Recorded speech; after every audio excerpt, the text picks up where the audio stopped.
be with you, and the county executive has been a phenomenal friend to me and mentor, and has given me such great counsel as we are navigating the crazy waters of running for governor, and I'm grateful that he came tonight to introduce me. And I'm grateful that all of you made time to be here. I know there are a million places everyone could be. You could be sitting home watching CNN and the countdown clock to when the Republicans shut down government. But you came out here tonight to talk about the election for governor this year. And you know what? As I get across the state, there is an enthusiasm and engagement and energy across the state like nothing I've ever seen before. I started this campaign January 3rd of 2017. And when I jumped in over a year ago, a lot of people thought maybe it wasn't a smart move. Maybe I'd lost my mind. Maybe it was too close to the last election. But what I knew after waking up after that presidential election the next morning was that I had to throw my energy into something constructive. Because if I didn't, this situation in Washington, D.C., in the state of Michigan would eat me alive. And I have traveled the state, and I can tell you, from Gogivet County on the western end of the UP to Grand Rapids to Livonia to downtown Detroit, people are turning out. They're ready to fight for the things that we believe in. Schools for our kids, roads that keep us safe, jobs that support our families, and government that never forgets it works for the people of Michigan.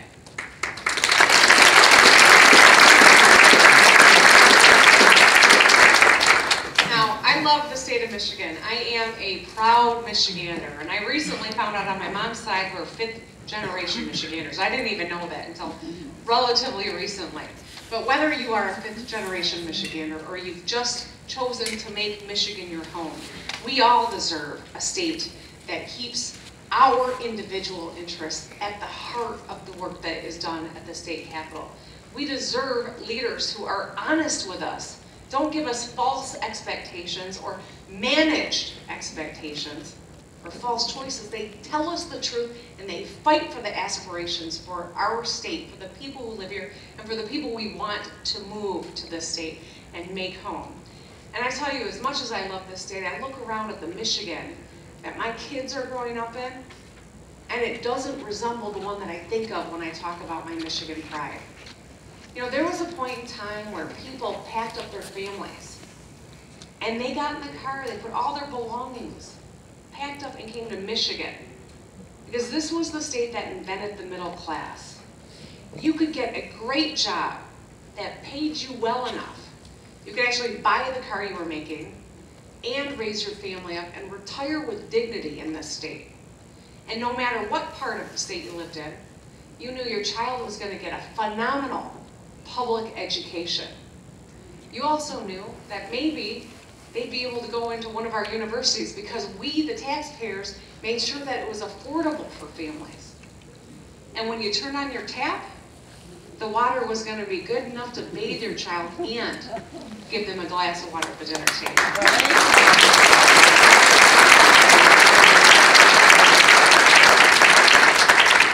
That's the kind of Michigan we deserve. That's the kind of Michigan we got to demand in this election.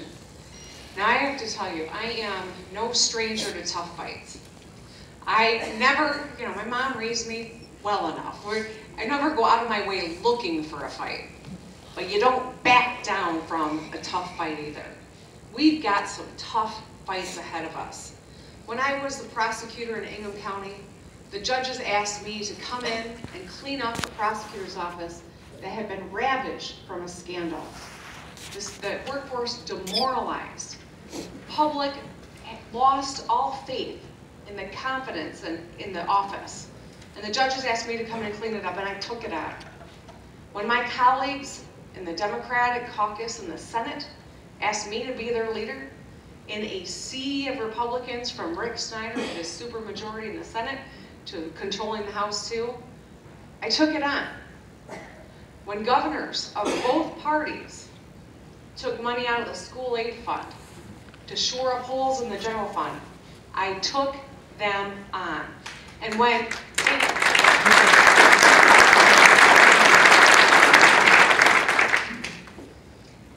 And when the whole Republican establishment locked the public out of the Capitol, put mounted police to intimidate Michiganders who showed up, who just wanted to have their voices heard when they decided to attack our rights to collective bargaining, I didn't just stand outside, although I did for a long time in the cold with the nurses and the firefighters and the auto workers who came to be heard. But I threw open the doors of the Capitol and we led the resistance from my office. Because when government shuts you out, it's not looking out for you, and we deserve better. Are you with me?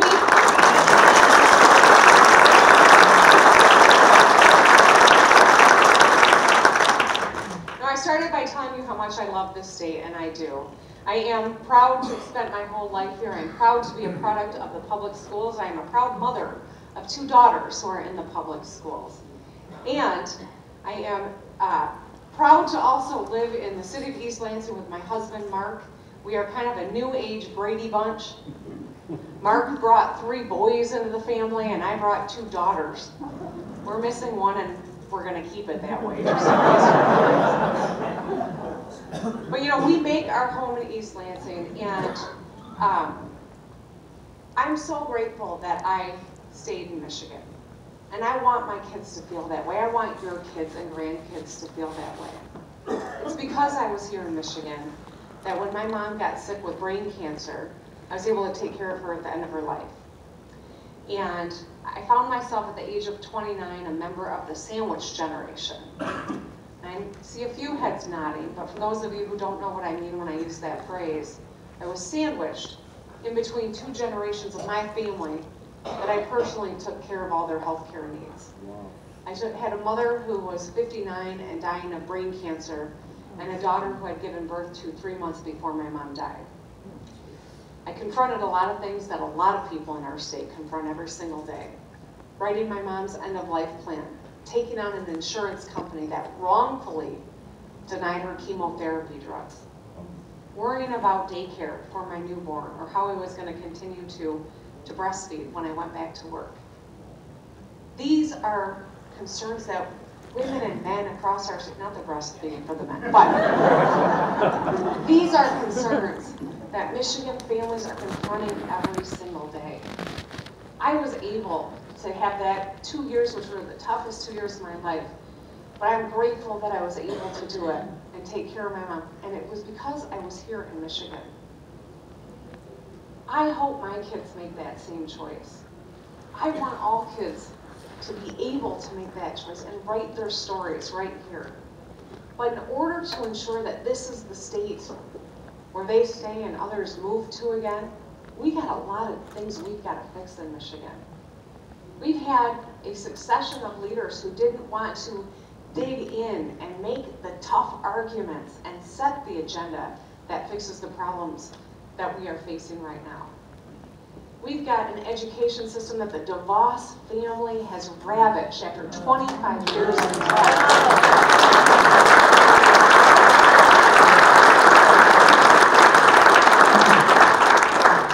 We didn't go from leading the world in education to bottom 10 because of anything other than a lack of leadership and a lack of support coming out of Lansing.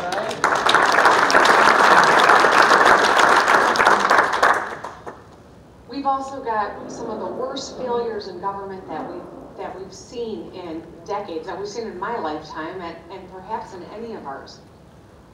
The Flint water crisis is a prime example of government failure at every level, where people were ignored, and some paid the ultimate price of losing their lives because their government didn't care enough to treat the water, to save a few $100s a day. It's cost people's lives, and 8,000 children brush their teeth with poison every day for over 2 years while their government said, relax, it's fine. They're gonna have lifetime issues that they're gonna have to deal with from that. And we have an attorney general who should have been looking out for the people of Flint, who continues to pursue his political agenda as opposed to really get justice for the people of Flint. The Unemployment Insurance Agency scandal that you're probably aware of. The system has created a root-out fraud, screwed up, and wrongfully accused 20,000 Michiganders of trying to defraud the state. And the same Attorney General who ignored the people of Flint for 2 years, when they were showing up with bottles of water you couldn't even see through, he is pursuing criminal charges against people who didn't do anything wrong. They're filing bankruptcy. Marriages are ending because of this stress. People are losing their homes. That's how stark this choice is going to be in 2018. Now I tell you, I've traveled the state, been to 50 out of the 83 counties, and I'm getting into every one of them before this is through. Because I was brought up in a family with a father who was a moderate Republican, which means he's a Democrat now, and a mom who actually worked for Frank Kelly, our great eternal general. But the lesson in our household was this: everyone is important. You show up even into a red county, because you know what? Everyone in this state is important, and we only learn how to address the problems that people are confronting if we talk to them, if we learn, if we seek to understand. Another lesson in our household was that our allegiance to our state comes first. It comes before party, and it comes before political donors. We need more politicians who are trying to do the right thing. If we had that in Washington, D.C. right now, we wouldn't be on the verge of a shutdown. And I'm not talking about the Democrats.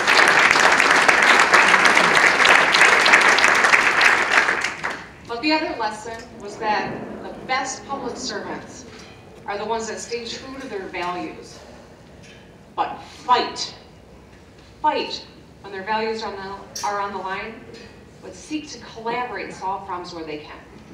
And that's what I always tried to live up to when I was in the legislature. And when I was in the legislature, I was the first one to open up the doors when collective bargaining rights were attacked. I was the first one to the microphone and shared my story of being a survivor of assault when women's health was on the line. I fought education cuts, and I made tough votes to fund the roads. But I also rolled up my sleeves when I had the opportunity to work on extending Medicaid in Michigan. We had a governor who I think is about 99% wrong, but he embraced the Affordable Care Act. And when he did, I knew he was never going to get it done without my help. And we negotiated the terms and put the votes together, and now 670,000 people have health care in Michigan.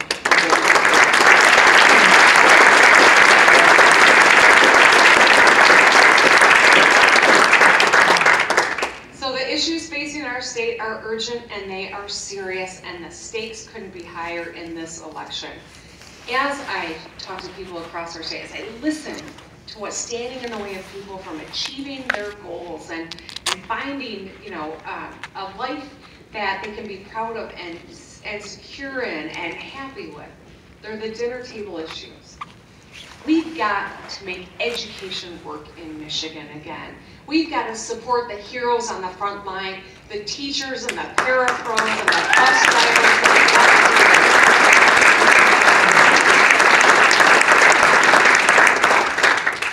We need to make sure that we've got universal pre-K so that every child starts school ready.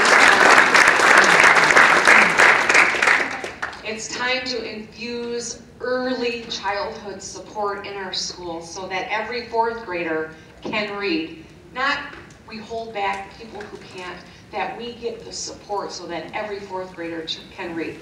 Because up until fourth grade, you learn to read. Beyond, you read to learn. And if you're not a reader, you're not a learner. And that's why we need reading coaches, reading support, literacy support for families. So we get every fourth grader to read. We're going to be the state that cracks that problem and fixes it first.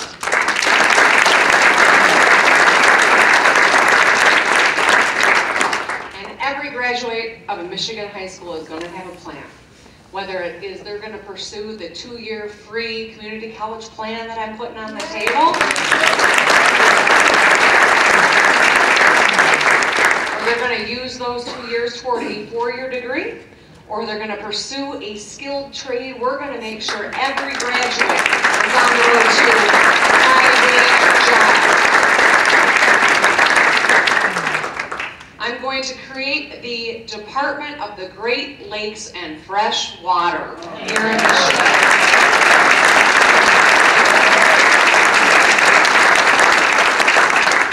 We are home to 21% of the world's fresh water, and we are lousy stewards of it. The proof is in a pipeline underneath the Great Lakes, a company that keeps pulling as much water out of the ground as they want, while families are getting shut off from access to water, and algae blooms in different parts of our states. Michigan is going to leapfrog from laggards to leaders in water policy.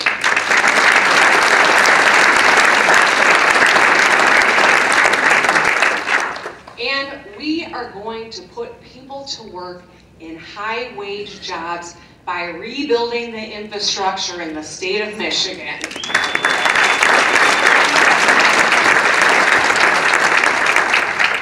I don't know how many of you are paying a road tax, but I'm paying a road tax. I just replaced my windshield for the 3rd time in a year. Now I'm putting on more miles than the average person, but I'd rather that my road tax money be going to actually fixing the darn roads that we all drive on every single day.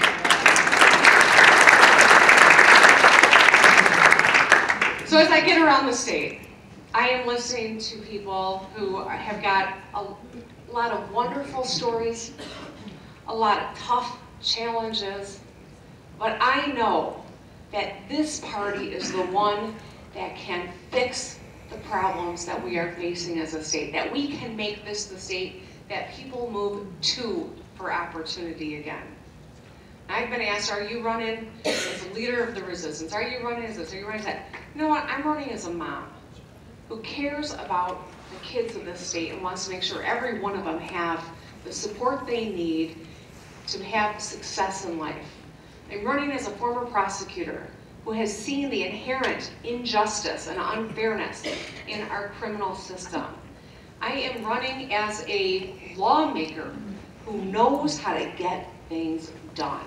And I'm running as a Democrat who knows that when we make life better for everyone in the state, we truly do move this state forward. We are fortunate to live in the state of Michigan. But the greatest thing about this state are the people that live in it. Now I want to quick tell you one last thing and then we'll open it up for a discussion. But I see the symbol is the bridge. I chose the bridge to be my symbol. It's the Mighty Mac. It's the 5-mile suspension bridge that connects the Upper Peninsula and the Lower Peninsula. I chose this bridge because it was built 60 years ago. It was built when we had a Democratic governor and a Republican legislature. There were doubters everywhere who didn't think that it was even through engineering possible to build a bridge that big. 5-mile suspension bridge. But you know what? They worked together, they used Michigan brains, Michigan grit, and Michigan materials right out of the ground to build the Mighty Mac. And it connected people and gave people a path to be connected. And I think it is about time we reject politicians who want to build walls and elect someone who want to build bridges again.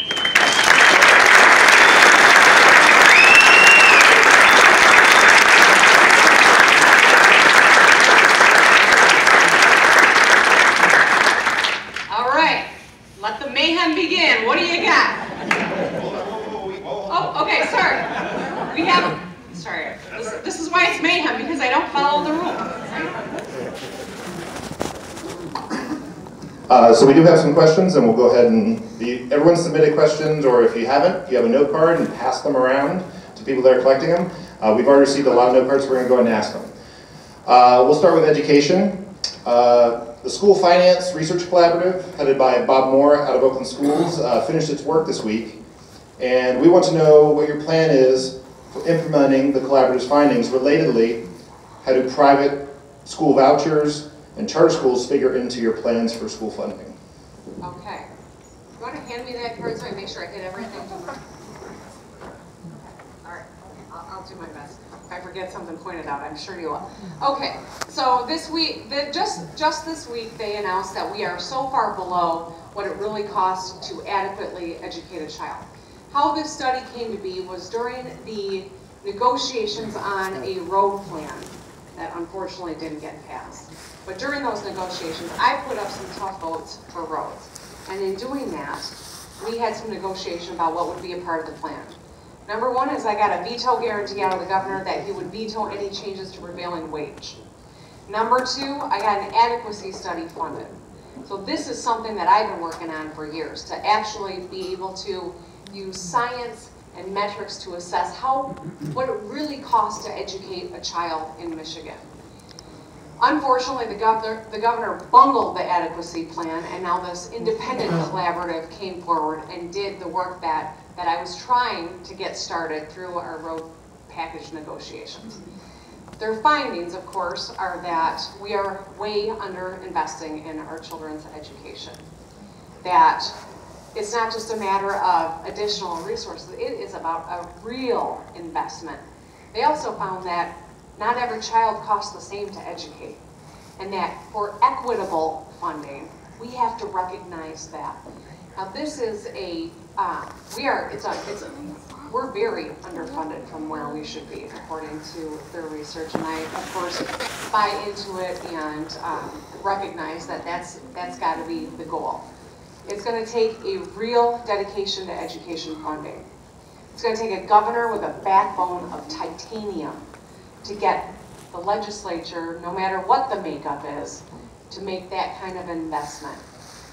One of the things that I worked on as a legislator is I introduced a bill to constitutionally protect the K-12 budget from general fund raids, which started under Governor Granholm and has continued in a much worse way under Governor Snyder. I think we need to constitutionally protect the school aid fund. If we did just that, if we had a governor who just vetoed all the withdrawals out of the school aid fund, we could infuse $750 million back into our schools. I know Zach's clapping, he's a teacher, so you can clap, Zach. That would make a huge difference, but we have to have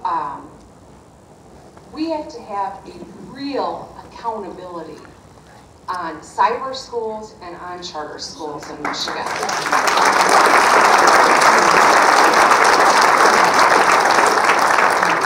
The promise of charter schools was that they would be, they wouldn't have to abide by the same rules as the traditional public schools, and so they'd be able to innovate and they'd have much better outcomes.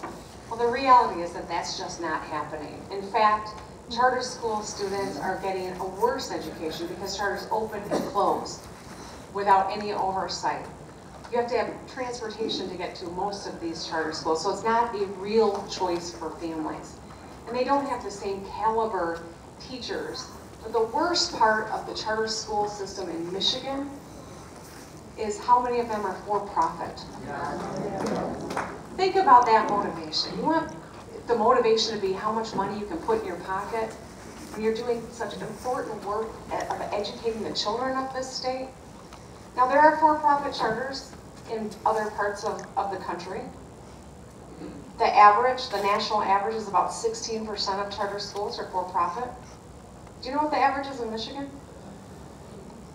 84%. So think about that. That's why we have such a system that's not working. We need a governor who is not beholden to the DeVos family.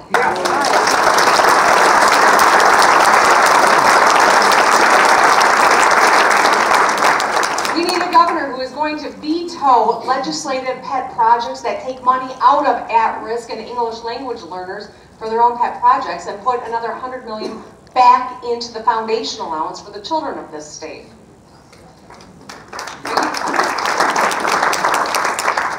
And we need a governor who is going to close down charter schools that aren't working.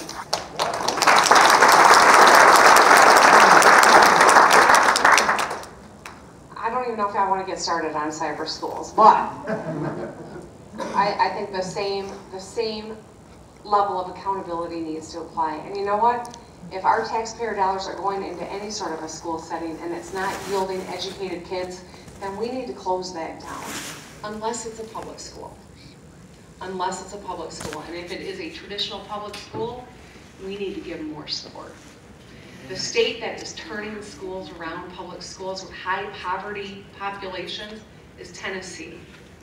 The opposite of the state of Michigan right now, where if there is a school on the bottom 5% list, their solution isn't shutting them down and abandoning families. Theirs is infusing resources to support kids in high poverty settings. Those are the children that this adequacy study is pointing out cost more to educate. That's what equitable funding looks like. Thanks.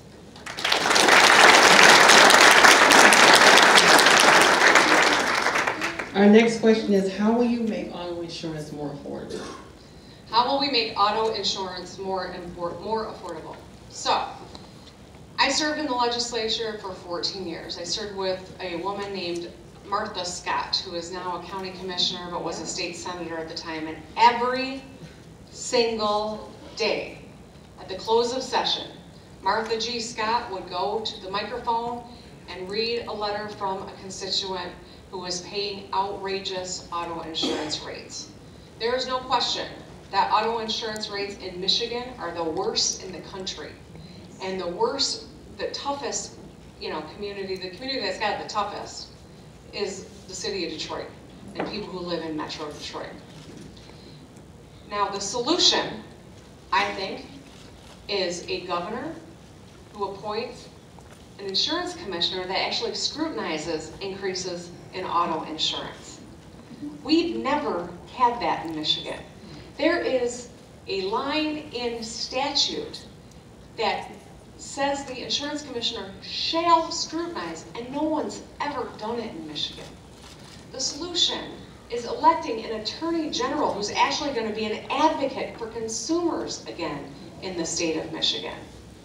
And the solution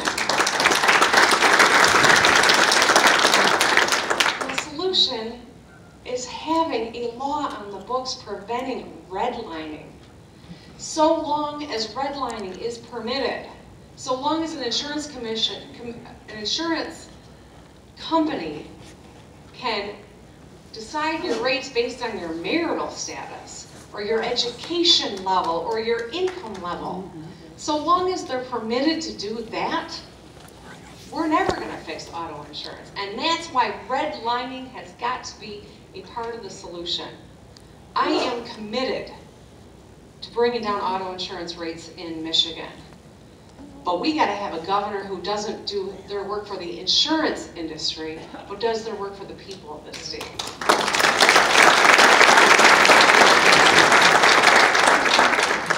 Senator Whitmer, our next set of questions is about infrastructure. Several members of our audience asked about widespread Wi-Fi, about roads, bridges, our sewer infrastructure, transportation, groundwater contamination. What are your thoughts? I got a lot. That's a huge question.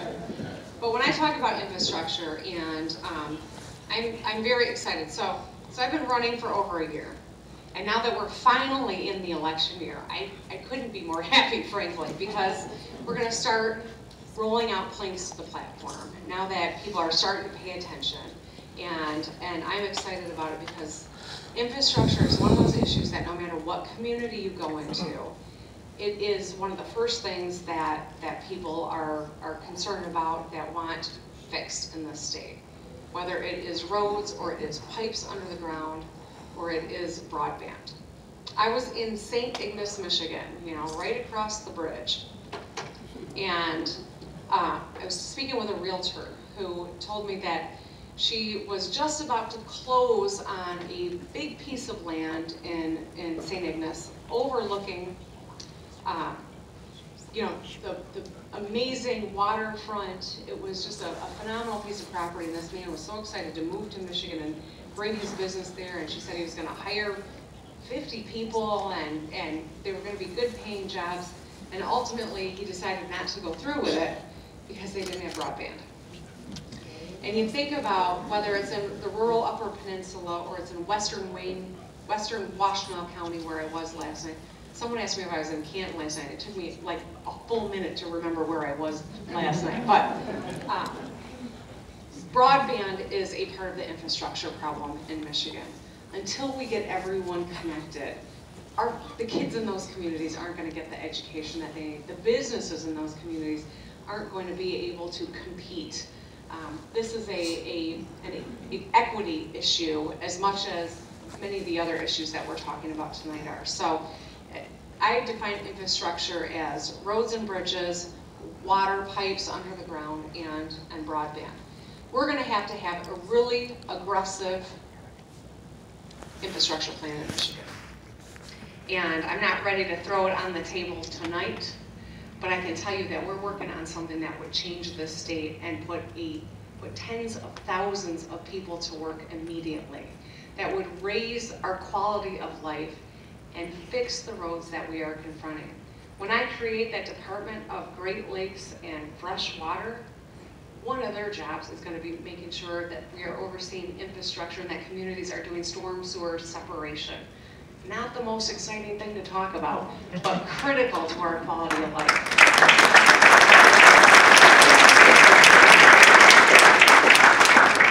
But you know, we're so far beyond tinkering to fix a problem. It's gotten to a point where the governor's own commission determined that to fix the roads and bridges in Michigan, it's probably $4 billion a year. That's what neglect does. That's what false choices do. That's what sticking your head in the sand does. And that's why we gotta have a Democrat to go in and clean things up.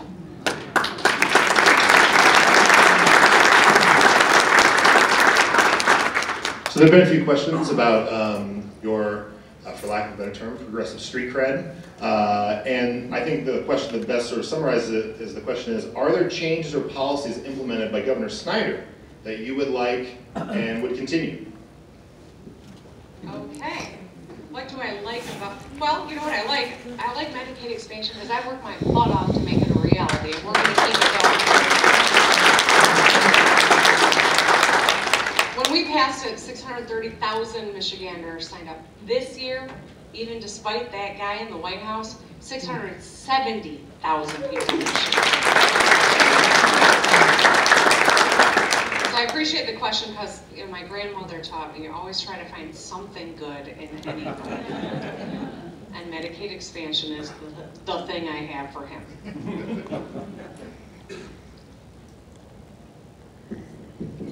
Okay, what policies would you put in place to address the opiate crisis?